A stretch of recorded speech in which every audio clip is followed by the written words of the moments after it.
ANM জিএনএমএস এর result তো বেরিয়ে গেছে, বাট আমি বুঝতে পারছি না আমার র্যাঙ্কে আমি কি অ্যাডমিশন পাবো না পাবো না, আমি কি কাউন্সিলিং এ বসবো না বসবো না। তাহলে এই ভিডিওটা তোমার জন্য।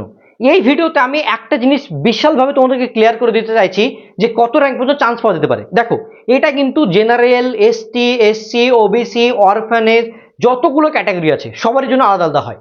তাহলে আমি বলতে পারছি না এক্স্যাক্টলি যে এত র্যাঙ্ক পর্যন্ত হতে পারে। যারা জেনারেল ক্যাটাগরি তাদেরও মোটামুটি তোমার 3000 4000 পর্যন্ত চান্স হয়ে যাবে। যারা এসটি এসসি তাদের 10,000 20,000ও হতে পারে।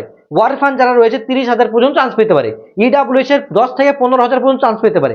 যেমন আমরা তোমাদেরকে দেখাতে চাইছি, দেখো এখানে যদি আমি একটা কলেজের কথা বলি, দেখো জিয়াগঞ্জ, যেটা এই যে তোমার এই কলেজটা, ঠিক আছে, আমি একটু তোমাদের এদিকে নিয়ে চলে যাচ্ছি 70 নম্বরে, ঠিক আছে, ধরো 70 নম্বর একটু বেশি হয়ে যাচ্ছে, আমি তোমাকে এই কলেজটা দেখাচ্ছি। দেখো এখানে পূর্ব মেদিনীপুর বা হুগলি যে কলেজগুলো, দেখো এখানে আইএনসি অ্যাপ্রুভাল পেন্ডিং, এগুলো কিন্তু বাদ দিয়ে করবে, ঠিক আছে। এই যে কলেজগুলো দেখো এখানে ওপেন ক্যাটাগরিতে দেখো 11,000 থেকে 62,000 পর্যন্ত চান্স পেয়েছে, ঠিক আছে, ওপেনিং র্যাঙ্ক আর ক্লোজিং র্যাঙ্ক। বুঝতে পেরেছো? দেখো তার মানে কি, তোমাদেরকে একটা কথা বলতে চাইছি, যারা 30,000 পর্যন্ত র্যাঙ্ক করেছো, জেনারেল ক্যাটাগরি হোক না কেন বা যাই হোক না কেন, টেনশন নাই। আর একটা কথা বলি, গভর্নমেন্ট তো সবাই চাইছে, গভর্নমেন্ট গুলোকে আগে রাখো, না হলে তো প্রাইভেটের দিকে তখন তো অ্যাডমিশন নিতেই পারবে বিভিন্ন জায়গাতে। জেএনএম এর জন্য যারা চাইছো বিভিন্ন জায়গাতে আমরা তোমাদেরকে হেল্প করে ভর্তি করে দিতে পারবো প্রাইভেটে। বাট প্রথমত কাউন্সিলিং যেদিন হবে সেই দিন তোমরা গভর্নমেন্ট গুলোকে আগে রাখবে। গভর্নমেন্ট স্যার কোনগুলো জানি না, গুগল থেকে সার্চ করে দেখে নাও, ঠিক আছে। তো এটাই বলবো, ভয় পাওয়ার কিছু নেই। কত র্যাঙ্ক পর্যন্ত হবে? 30,000 40,000 পর্যন্ত হতে পারে, বিভিন্ন ক্যাটাগরি ওয়াইজ। জেনারেল ক্যাটাগরিতে 10,000 পর্যন্ত 5,000 পর্যন্ত হতে পারে, ডিপেন্ড করছে, ঠিক আছে। 3,000 4,000 সেফ র্যাঙ্ক গভর্নমেন্টের জন্য হয়ে যায়। আর এখনো সিট ম্যাট্রিক্স দেয়নি, তো খুব তাড়াতাড়ি দেবে, জাস্ট একটু ওয়েট করো। সবারিকের জন্য একটা কথাই বলবো, তোমরা একটু ওয়েট করো। আর এইটা যেটা দেখতে পাচ্ছ, এটা তোমাদেরকে জলজান্ত প্রুফ 2025-এর এটা হয়েছিল।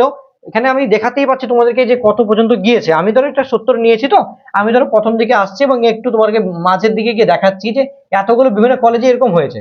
দেখো দুর্গাপুর যদি আমি বলি, এই যে কলেজগুলো রয়েছে, ঠিক আছে, এই যে কলেজগুলো রয়েছে, যে কলেজে কি হয়েছে দেখো, এই যে তোমার নার্সিং কলেজ, ঠিক আছে, মানে তোমার এই যে নার্সিং গুলো আছে, ইডাব্লিউসি দেখো 10,000 থেকে 11,000 পর্যন্ত। জেনারেল ক্যাটাগরি যদি বলি 4,000 থেকে 4,700 পর্যন্ত। এও দেখো 3,700 থেকে 61,000 পর্যন্ত পেয়েছে।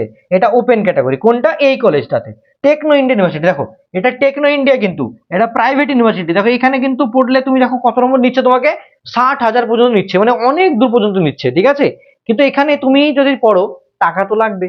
প্রাইভেট মানে টাকা লাগবে, গভর্নমেন্টে কম টাকা লাগবে, এটা বাস্তব কথা, কিন্তু টাকা লাগবে।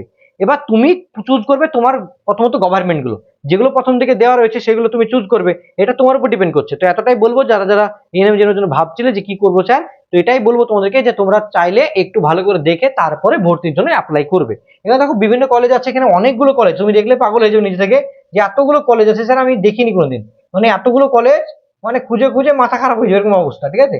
তোমাকে দেখতে হবে, ভালো করে দেখতে হবে। যেমন এসএস কেম দেখালাম তোমাদেরকে, ডিএম গভর্নমেন্ট, দেখো এখানে কি রয়েছে, গভর্নমেন্ট, দেখো এটা যেমন গভর্নমেন্ট, ডিএম গভর্নমেন্ট, এমসিএইচ এটা রয়েছে, এরকম অনেকগুলো রয়েছে, যেখানে তুমি দেখতে পাচ্ছ যে মোটামুটি কম র্যাঙ্ক পর্যন্ত হয়েছে। এসটি যদি বলি, ওপেন ক্যাটাগরি দেখো এখানে ওবিসি বি ওপেন ক্যাটাগরিতে 400 থেকে 1600 পর্যন্ত গিয়েছে।